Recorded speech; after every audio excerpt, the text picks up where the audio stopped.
Olá! Que tal a gente embarcar hoje numa jornada pelo incrível mundo da anatomia vegetal? Vamos explorar juntos as estruturas que permitem que as plantas façam muito mais do que só sobreviver. Elas prosperam de maneiras espetaculares. Sabe, quando olhamos para uma planta, a gente vê folhas, um caule, talvez uma flor. Parece simples, né? Mas, na verdade, por baixo da superfície existe um sistema super complexo e perfeitamente organizado.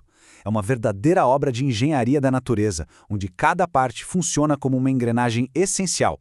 E para a gente entender essa engenharia toda, nosso roteiro vai ser bem direto, meio que de baixo para cima. Primeiro, o básico sobre a anatomia.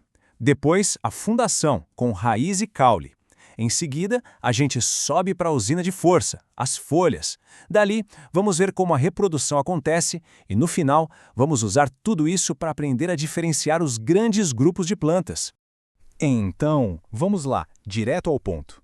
O que é exatamente a tal da anatomia vegetal? E por que ela é tão fundamental para a gente entender o mundo ao nosso redor? Basicamente, a anatomia vegetal é a ciência que investiga como as plantas são construídas. Ela olha para cada pecinha desse quebra-cabeça, sabe? Desde a pontinha da raiz até a pétala da flor, para entender como tudo se encaixa e funciona em conjunto. E olha que interessante, a gente pode separar esses órgãos em dois grandes grupos. Primeiro, os órgãos vegetativos, que são os responsáveis pelo dia a dia da planta. Crescer, se sustentar, se alimentar.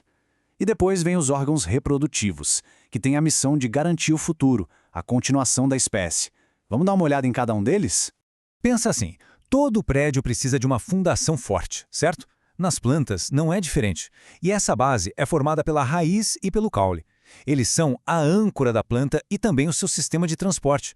E o mais legal sobre a raiz, como dá para ver bem nesse esquema, é que ela não é uma coisa só. Ela é toda dividida em zonas especializadas. É quase como uma linha de montagem, onde cada seção tem um trabalho muito específico, seja para o crescimento ou para a nutrição da planta. Vamos passar por cada zona. Bem na pontinha, a gente tem a coifa, que funciona como um capacete, protegendo a raiz enquanto ela abre caminho pela terra. Logo acima está a zona meristemática, o centro de comando do crescimento, onde as células se multiplicam. Depois, na zona de alongamento, essas células esticam, empurrando a raiz cada vez mais fundo. E por fim, a zona pilífera, que é cheia de pelos fininhos e é a grande responsável por sugar a água e os nutrientes do solo. Ok, subindo da raiz, a gente encontra o caule. Ele tem duas missões que são, assim, cruciais. A primeira é manter a planta de pé, levando as folhas lá para cima em direção à luz do sol. E a segunda é servir como um sistema de encanamento, transportando tudo que é vital para a planta. E esse transporte todo rola por meio de dois sistemas principais. Pensa neles como canos. O xilema é o sistema que puxa a chamada seiva bruta, que é basicamente água e sais minerais lá das raízes para cima para o resto da planta. Já o floema faz o caminho inverso. Ele distribui a seiva elaborada, que é o alimento, o açúcar produzido nas folhas, para todas as outras partes que precisam de energia. Beleza? Mas de onde vem essa energia toda? É aí que a gente chega nas folhas. Elas são a verdadeira usina de força da planta.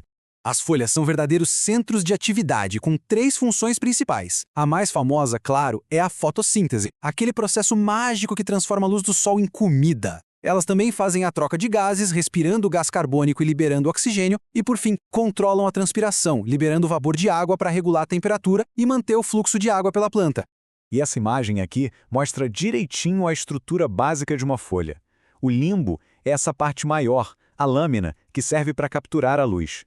As nervuras funcionam como veias, transportando água e o alimento. E o pecíolo é aquela hastezinha que conecta a folha ao caule. Ok, a planta já cresceu, está cheia de energia, e agora? Bom, agora é hora de pensar no futuro. A gente entra agora na parte da reprodução, com as flores e os frutos. A flor é uma coisa espetacular. Não são só as pétalas coloridas para atrair abelhas e borboletas. Ela tem todas as estruturas reprodutivas. O androceu é a parte masculina, que produz o pólen.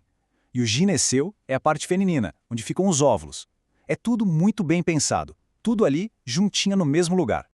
Então a grande questão é, o que acontece depois da fertilização? O ovário da flor começa a se desenvolver e se transforma no fruto. E aqui está o pulo do gato. A principal função do fruto, do ponto de vista da planta, não é nos alimentar, mas sim proteger a semente e ajudar a espalhá-la para bem longe. E olha só que legal, aqui a gente vê essa transformação acontecendo. As pétalas murcham e caem, o ovário incha e vira o fruto que a gente conhece, e lá dentro, os óvulos que foram fecundados viram as sementes, cada uma delas carregando potencial para uma nova vida. É incrível. Beleza! Agora que a gente já viu todas as peças do quebra-cabeça, vamos juntar tudo e usar esse conhecimento para algo bem prático: aprender a classificar as plantas. Com base nessas estruturas que a gente acabou de ver, raiz, folha, flor, os botânicos dividem as plantas que dão flores em 2 grupos gigantes. E entender a diferença entre eles é como ter uma chave secreta para identificar as plantas por aí. E essa imagem aqui é perfeita para isso, porque coloca os 2 grupos lado a lado. De cara já dá para notar as diferenças. Repara só no tipo de raiz, no desenho das nervuras da folha, na quantidade de pétalas da flor. Cada detalhe desses é uma pista sobre a qual grupo a planta pertence. Então, vamos detalhar essas diferenças com essa tabela, para não ficar nenhuma dúvida. As monocotiledôneas, como o milho ou a grama, têm raízes em forma de cabeleira, sabe? E as folhas têm nervuras paralelas. As flores costumam ter partes em múltiplos de 3.